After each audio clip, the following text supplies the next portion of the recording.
Hello guys, welcome back to the channel. Today is the 14th of December 2016. So what's been going on in the news for the last few days? We've got this article from RT published on the 12th stating Euro was a mistake, says Nobel Prize winner economist.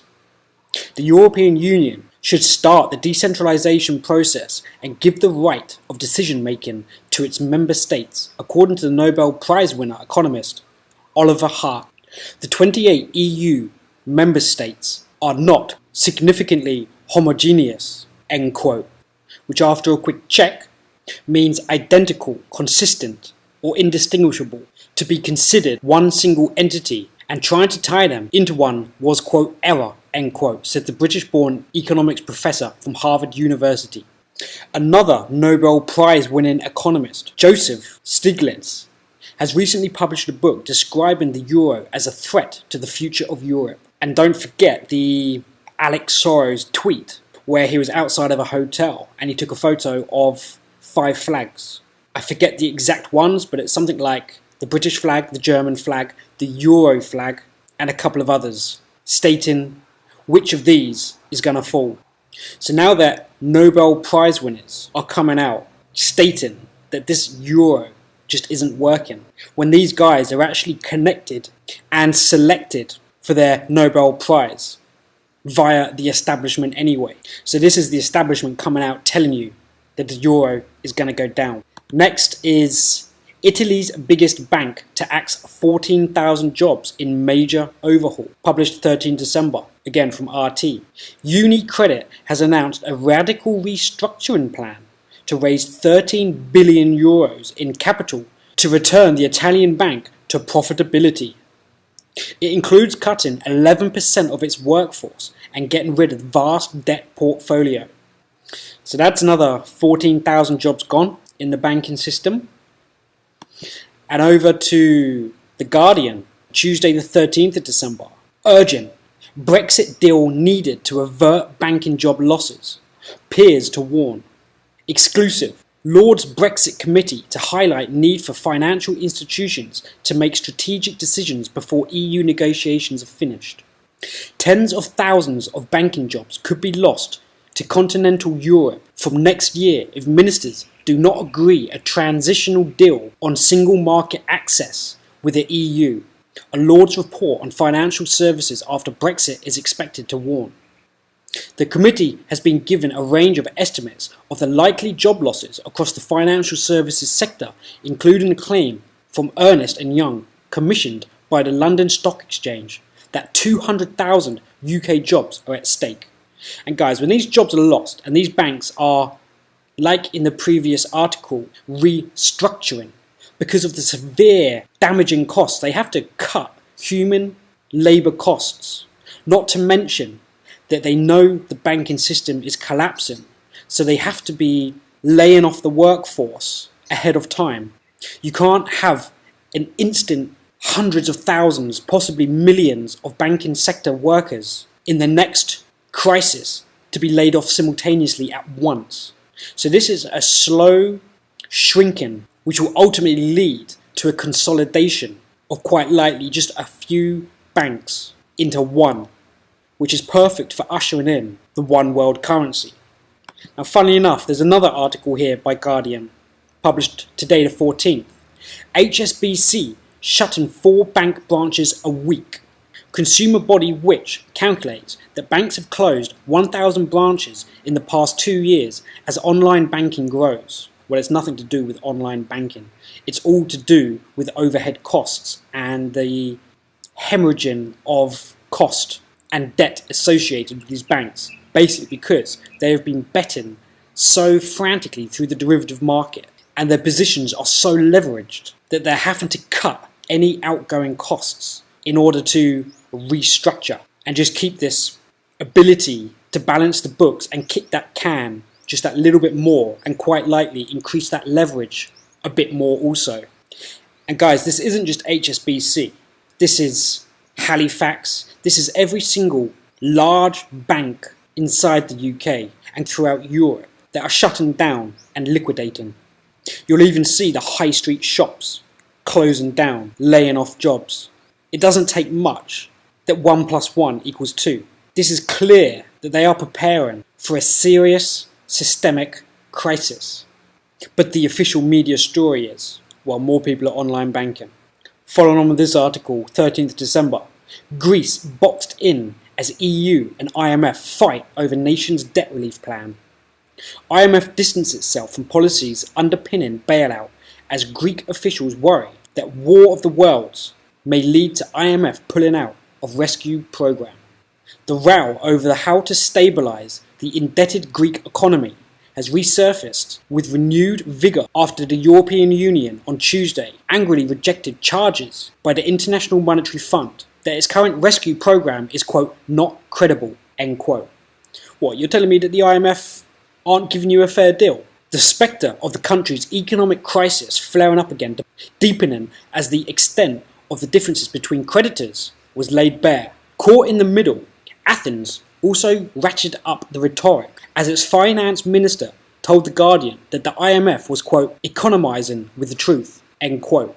Quote, Greece is being boxed into a corner, end quote, said this guy, claiming that the country was under intense pressure to specify new austerity measures that made, quote, no economic or political sense, end quote. And it isn't about economic or political sense. It's about strangling and bleeding every drop of blood out of a nation's wealth that the IMF can get. It's not about what's good for the people. It's not about what's good for the political parties. It's about what the IMF wants, the IMF will get. And this really comes down to the backbone of the nation of Greece, who allowed this to happen due to the inability to rise up and take back control of Greece. And this is going to occur throughout the Eurozone unless the people actually stand up against this IMF, against this ECB, and against Brussels. It's really that simple. The two-tier system is coming. The extreme wealthy and then everybody else. Everything is being locked down, secured, and set in position, ready for this event to occur. Over on RT, 13th December, Venezuela closes border with Colombia to combat cash smuggling. Venezuela President Nicolas Maduro has closed the frontier with Colombia for 72 hours to prevent the smuggling of banknotes due to be removed from circulation. The border only reopened in August after being shut down for a year.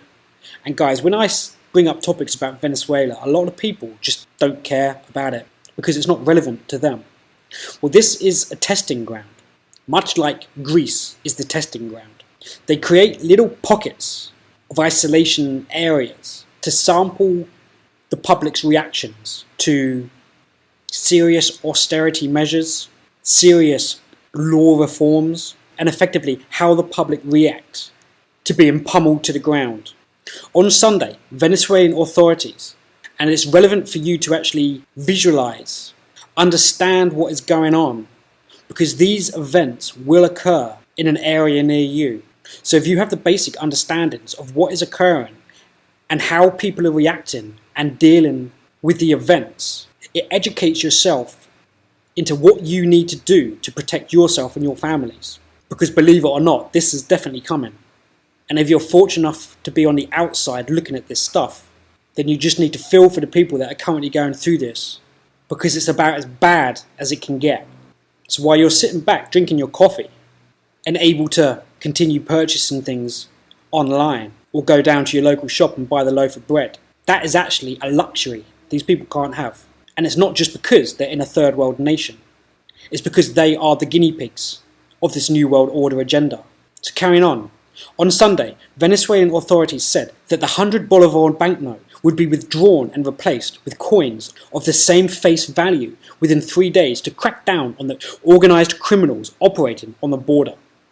On the official exchange rate, the 100 Bolivar banknote is equal to $10 US, but on the black market it has fallen to about 0.02. So what they're basically saying, guys, is if you're inside of Venezuela, your 100 Bolivar note is worth 2 cents in transacting. So if you want a loaf of bread that's $2, you're going to need 1,000 bolivars. But if you can get that 100 Bolivar note out and exchange it, you can effectively buy 5 loaves of bread for that one note when you bring that $10 back. So moving on, the government also plans to print 6 new bills worth between 500 and 20,000 bolivars, starting on December the 15th, tomorrow. The move is a part of Maduro's plan to bridge raging inflation that is choking businesses and making bolivar notes hard to find. The president said 64 million bolivars had been seized from people trying to sneak back into the country. He adds an investigation has revealed that billions in bolivars are stashed by US-backed mafias in Colombian and Brazilian cities. And they always blame these currency issues on the mafias and the criminals. But generally that is only representing a very small margin. But not to mention, the biggest criminals and mafias and in our countries are the governments. So anyway, we can obviously tell that as soon as these notes are printed, brought into circulation, the hyperinflation is just going to skyrocket even further, because the amount of notes that were the highest denomination were the 100 bolivar. Generally the highest denominated bills represent, and I'm only having a stab in the dark here, but about 80% of the circulated currency value, which means if they're pulling the entire stock of 80% of national currency and replacing it, they're going to have to print an awful lot.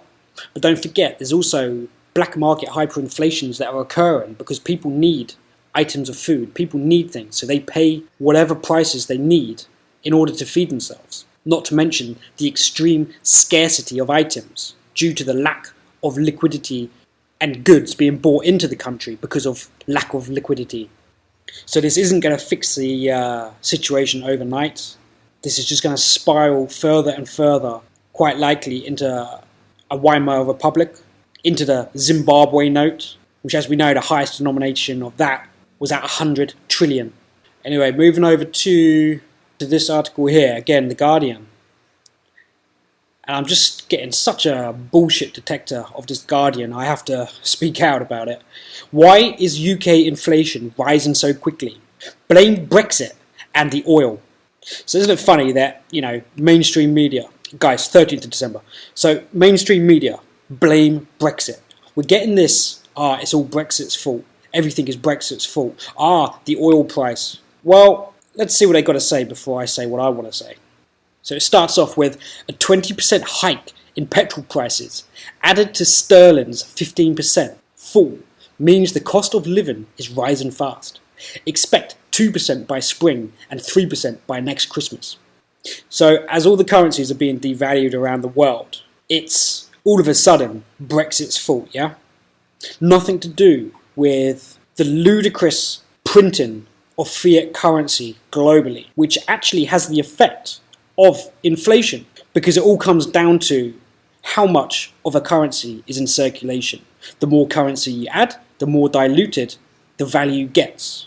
So it's got absolutely sod all to do with a Brexit. And if you want to talk about oil prices, okay, let's have a quick look at this article from RT.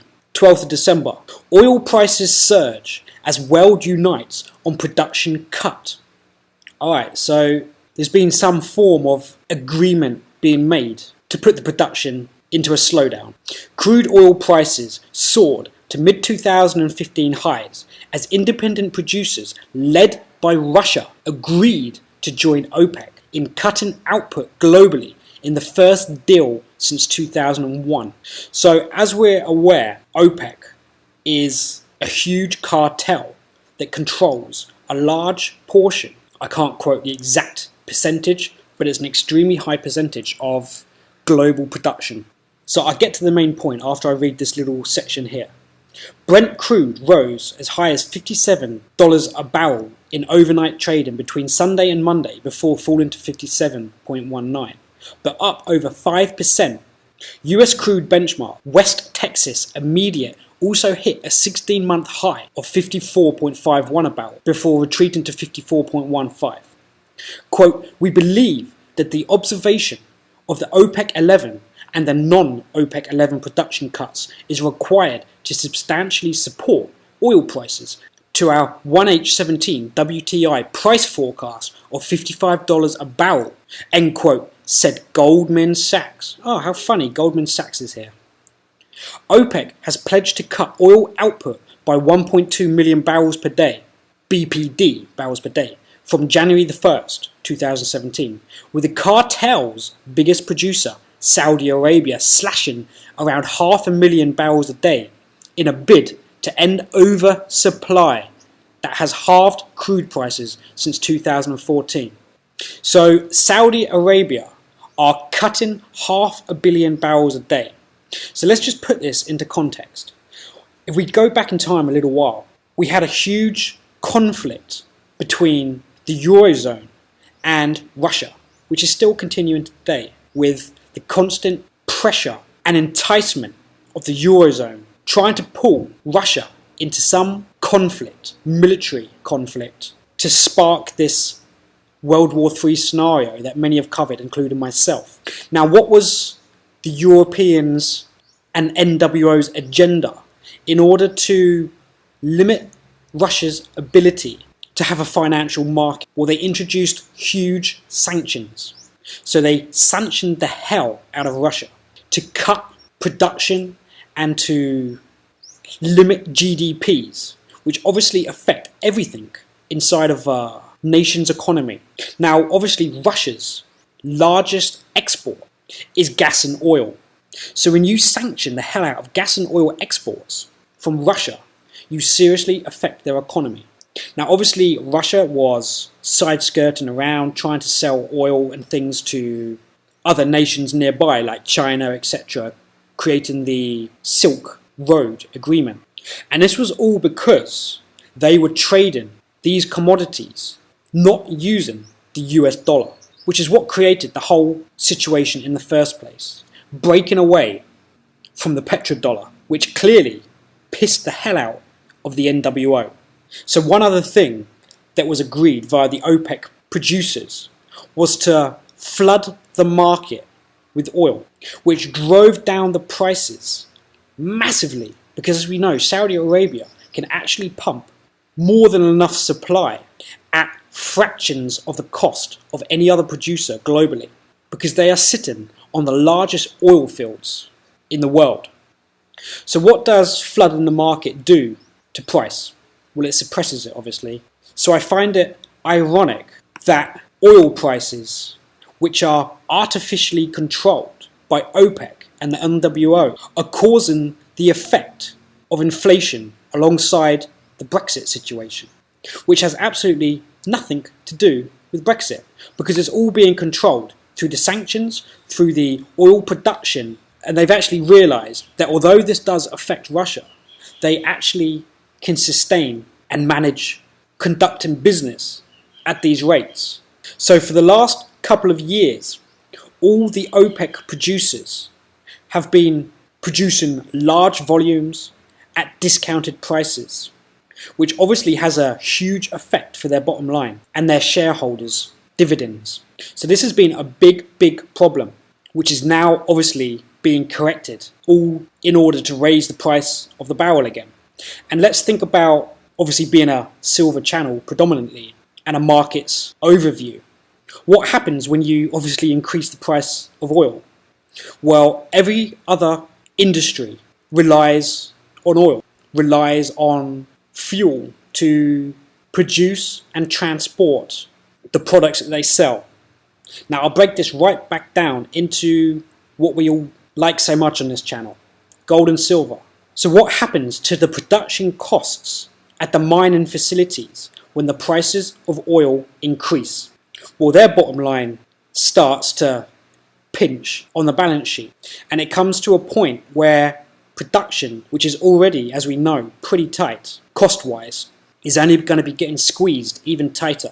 And it will come a time where the production cost is actually higher than the physical cost of production is. And don't forget, all the while, the metals are being suppressed on the ETFs, on the SLV and the GLDs. And all this, which is occurring in the oil industry, when a few years ago they were coming out and saying, oh, peak oil, peak oil. Guys, there's no such thing as peak oil. There is an abundant amount of oil. And you'll also hear on various articles that the US is having to import this and having to import that, and costs are increasing. The US has some of the largest fields also, but they are keeping them capped for when a serious situation happens globally and they need access to their own source. While that is not the case, they are important. So that's my take on the inflation, and it backs up even further again here with The Guardian, 13th of December. UK inflation hits highest level in more than 2 years. And check this out, the 1.2 rate in November was driven by higher petrol prices and clothing prices, with leather sofas, bleach, pizza and computers also contributing, says ONS. Because obviously leather couches, leather sofas are something that we buy every single weekend. Computers, that's something we buy on a daily basis. By the way, if you didn't guess, I'm being sarcastic. We don't buy these things all the time. This is like a one-off purchase. It's like the CPIs, the consumer price indexes that they come out with yearly.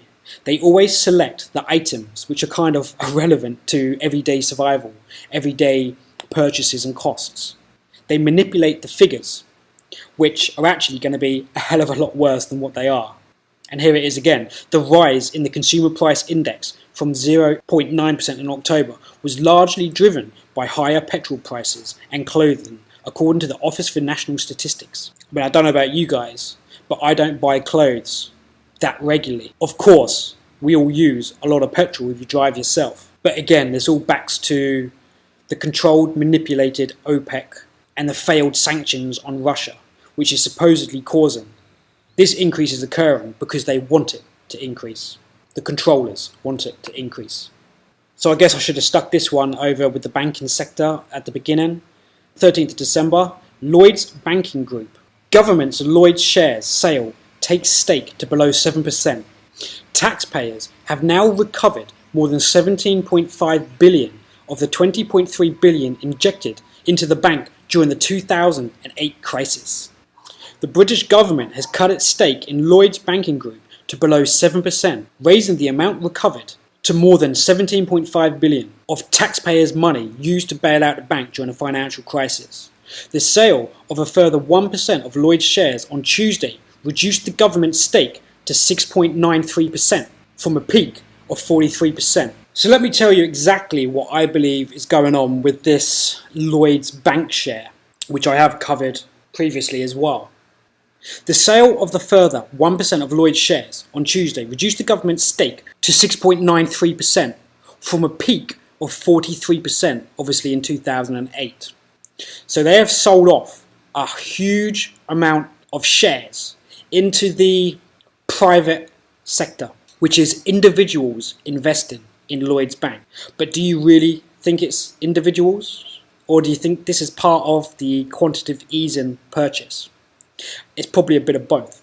Now the problem is, there's a lot of average middle management type of people that will have been made aware selling these shares at a discounted price. And that's the key thing. The market value price is not the price that they were sold for. Now, without obviously going into a stockbroker and asking them directly, you're probably looking at what, like a 3-4% discount from stock price when they released it to the general public. So what is the agenda behind this sell-off? Well, obviously the governments are trying to, balance the books. But the reality is, they know what is coming and they need to get rid of this toxic debt, this bad theoretical asset on their books. Because in a serious systemic banking crisis, which is looming over the entire globe currently, this large volume of debt and the current value of shares is what is at stake. Now, we're aware the banking sectors will be hit massively, which is currently why they're laying off all these people, currently why they're closing down all these branches, currently why they are selling off all the debt, all the public debt associated with it, back to the people who will ultimately be crippled yet again by the next financial crisis.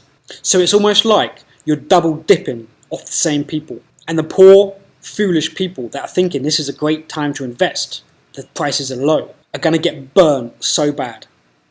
So this has been a whole ploy from the 2008 era, which some say is a collapse that happened unintended. Others believe it's a pre-warner and a way to create huge amounts of debt into the system again. And obviously that debt has been created. That debt has now been purchased by the public or by hedge fund individuals, because obviously if you put your money into a hedge fund, you have no control. That hedge fund might think, I'm getting a good deal here.